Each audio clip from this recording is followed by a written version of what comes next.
There is a kind of exhaustion that doesn't come from doing too much, but from hearing too much. You open your phone in the morning, and before your feet touch the ground, you've already absorbed 5 headlines, 2 market dips, and a wave of opinions disguised as facts. It's not just noise, it's intrusion. Tiny invasions of your nervous system disguised as updates. They say, be informed.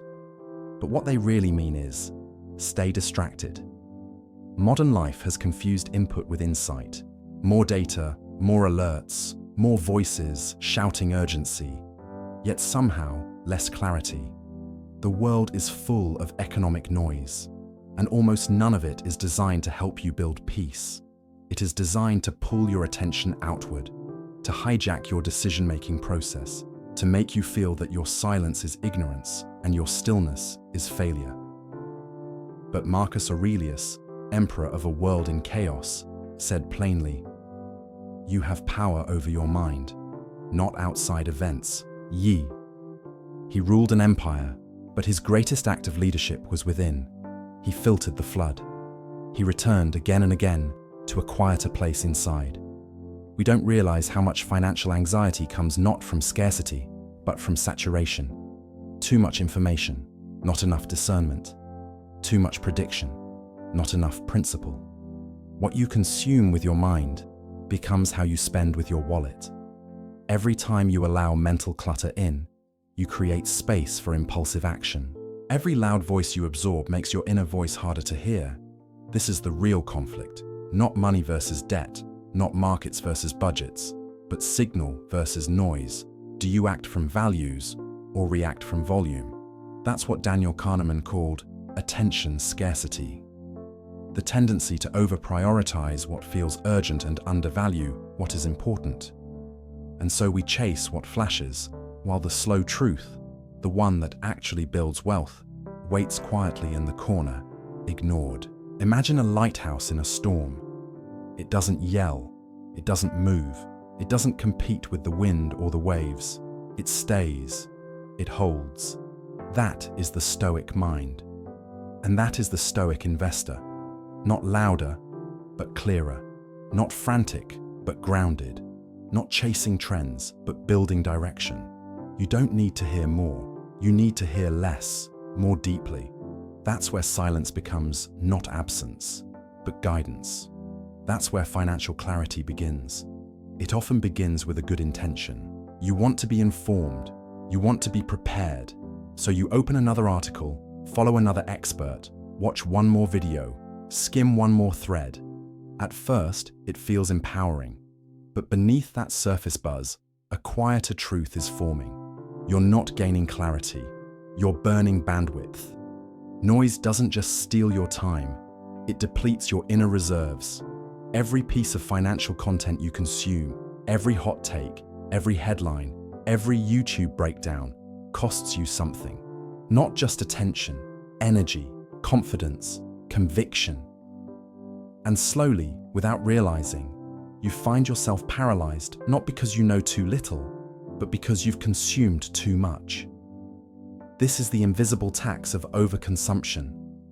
The fatigue that accumulates from trying to hold every opinion, weigh every trend, match every move. You become less certain, not more. Because when everything seems important, nothing truly is. You begin seeking validation, not insight. You stop asking, what aligns with my plan? And start asking, what sounds smart right now? Behavioral science calls this over-choice paralysis, when too many inputs create a false sense of movement while masking inaction. Layer that with confirmation seeking, and now you're not just consuming, you're curating a loop that affirms your fear or fantasy. You start bending data around your emotions. You look for permission to feel what you already believe, not for direction to act with integrity. Epictetus cuts through with clarity. Know first who you are, then adorn yourself accordingly. In a world shouting endless advice, your power is in knowing what to ignore, not from arrogance, but from alignment. When you are clear on who you are and where you're going, most voices become irrelevant. They speak to pride, not to purpose. Begin simply. Do a noise audit. Write down your top 5 financial information sources. Then, eliminate 2, not because they're wrong, but because they don't serve your deepest direction. Keep only what reinforces virtue, not velocity. This is not about knowing less. It's about thinking more clearly. And thinking clearly is the rarest form of wealth in a world addicted to noise. There's a kind of hustle that looks wise but weakens you. You call it research, you say you're learning, but beneath the scrolling, the constant content, the flood of forecasts and opinions, something else is happening. You're performing, not for others, but for your own ego.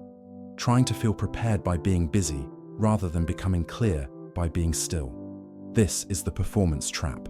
When you mistake mental movement for financial mastery, you read another article, watch another strategy breakdown, save another thread, but your actual plan, untouched.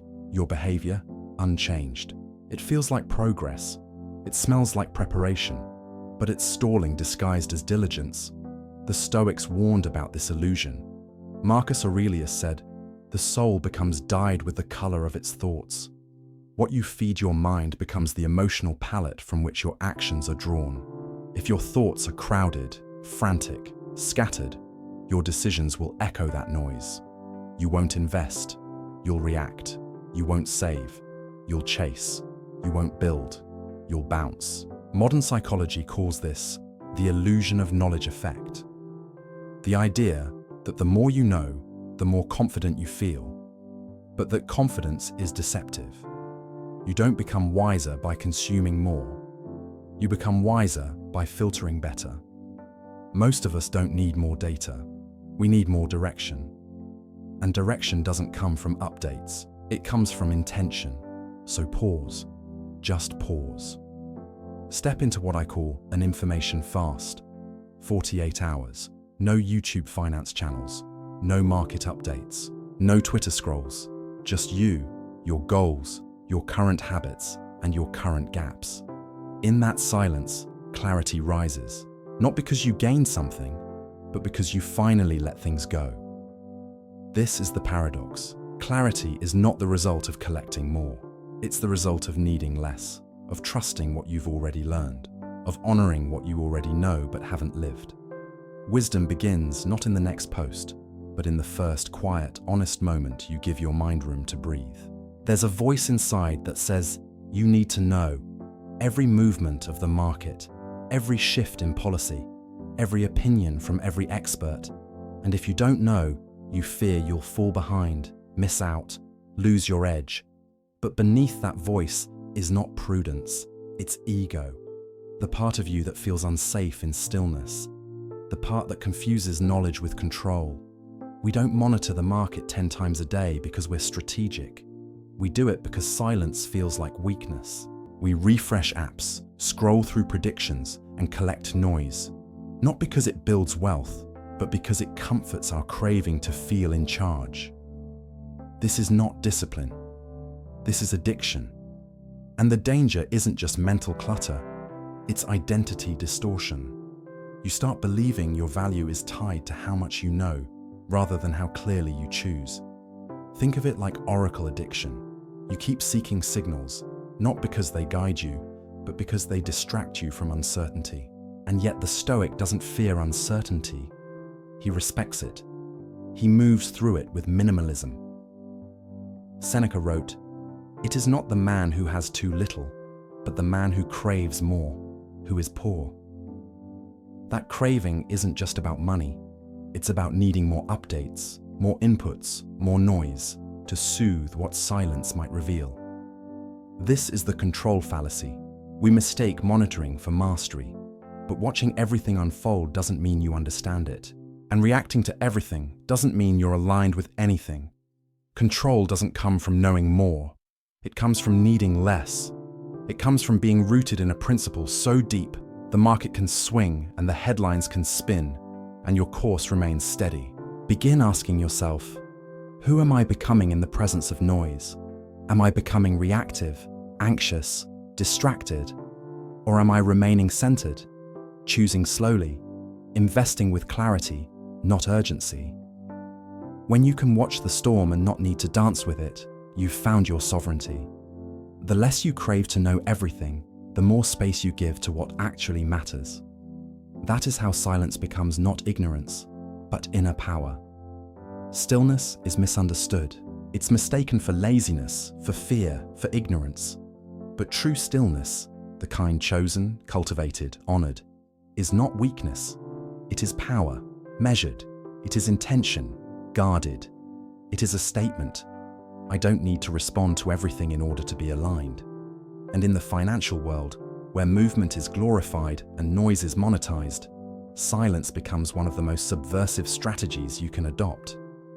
Many believe that constant engagement with information equals preparation. That if you're not checking your portfolio, tweaking your plan, consuming the latest market analysis, you're falling behind. But what if the opposite is true? What if your most powerful decisions are not made during the scroll, but in the pause that comes after? What if the wisest investor is not the one who reacts the most, but the one who waits longest before drawing their bow? There's a man who deleted every market app from his phone. He didn't stop investing. He just stopped listening. He checked his strategy once per quarter. No updates, no debates, no dopamine spikes. And what followed was not ignorance. It was peace, better sleep, better clarity, stronger conviction.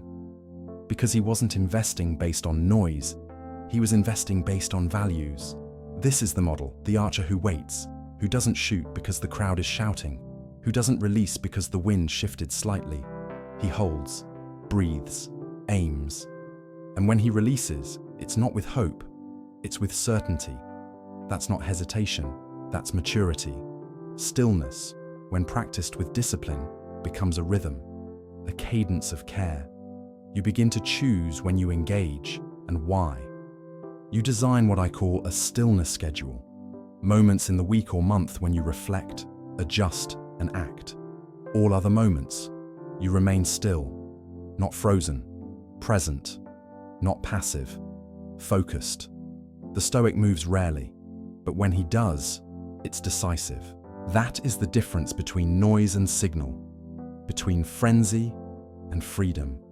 And that is what makes silence not a retreat, but a return to what matters. There is a price for every notification we don't question, a cost to every update we absorb without filter. The damage isn't always visible in your portfolio. Sometimes it shows up in your body, a clenched jaw, a tired gaze, a nervous click on the refresh button at 2 a.m. The noise doesn't just distract you, it drains you. And that depletion has consequences far deeper than missed opportunities. It erodes the very discipline you rely on to make clear decisions. Each piece of unnecessary information adds weight to your mental load. And the heavier your mind becomes, the more reactive your actions become. You don't decide anymore, you respond. Not from strategy, but from emotion. And emotion, left unmanaged, is expensive. It makes you sell too soon, chase too late, fear too wide, regret too long. This is how decision friction builds. Not from lack of knowledge, but from too much noise. Your attention becomes diluted, your standards blur. What once felt simple, save, invest, stay calm, now feels like a battlefield of contradictions. That contradiction doesn't make you smarter. It makes you slower, more doubtful, less consistent. And in finance, inconsistency is often the most costly mistake. Behavioral science calls this cognitive overload. The mind, overwhelmed, defaults to what feels urgent instead of what is aligned. And so, you consume to feel ready, and then act from fatigue. The result? Impulse disguised as insight, regret disguised as reflection. Imagine it like carrying buckets in the rain. Instead of building a roof, you run around trying to catch every drop of data, every forecast, every opinion. And yet, you stay soaked. Because the issue isn't a lack of effort, it's a lack of structure. You don't need more buckets. You need shelter. And shelter in this context is silence. a chosen stillness that protects your clarity. Build your own signal versus noise tracker. Every time you consume content, pause. Ask, did this guide my next step or just stimulate my nerves? If it didn't direct your strategy, it was noise. And noise over time bankrupts not your bank, but your mind. There's a silence not made of emptiness, but of substance. It doesn't feel hollow, it feels whole. A silence you arrive at after the noise has tired you, after the market's drama has drained you, after the flood of opinions has blurred your thinking. This is not the silence of surrender. It is the silence of sovereignty, a chosen quiet that reclaims your power. Most people seek freedom in wealth, but the Stoic seeks freedom in clarity. Because what good is more money, more options, more access, if you've lost the ability to think calmly, to act wisely, to choose slowly? Marcus Aurelius knew this when he wrote, "Nowhere you can go is more peaceful, more free than your own soul." And your soul, like your finances, cannot flourish under constant noise. When you choose financial silence, you are not escaping the world. You are filtering it. You are saying, I will not live in reaction. I will move in rhythm. You are not disengaging from your money. You are deepening your relationship with it. One that is guided by signal, not sirens. One that is built with intention, not interruption. Warren Buffett said it in modern terms. The stock market is a device for transferring money from the impatient to the patient. But silence is not only patience, it is preparation. It is the room required to see the truth beneath the trend. It is the discipline that allows wisdom to surface before action is taken. So don't just reduce the noise. Design your silence. Shape it. Schedule it. Protect it.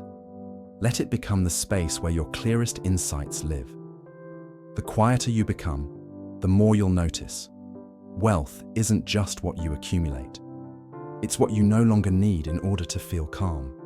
If this message softens something inside you, give it space to grow. Like, subscribe. Share it with someone who is ready to stop chasing and start choosing. And in the comments below, write, I choose silence. This video is for educational purposes only. Always consider your circumstances with care. Stillness is not a retreat. It is a return. Let it lead you back to clarity.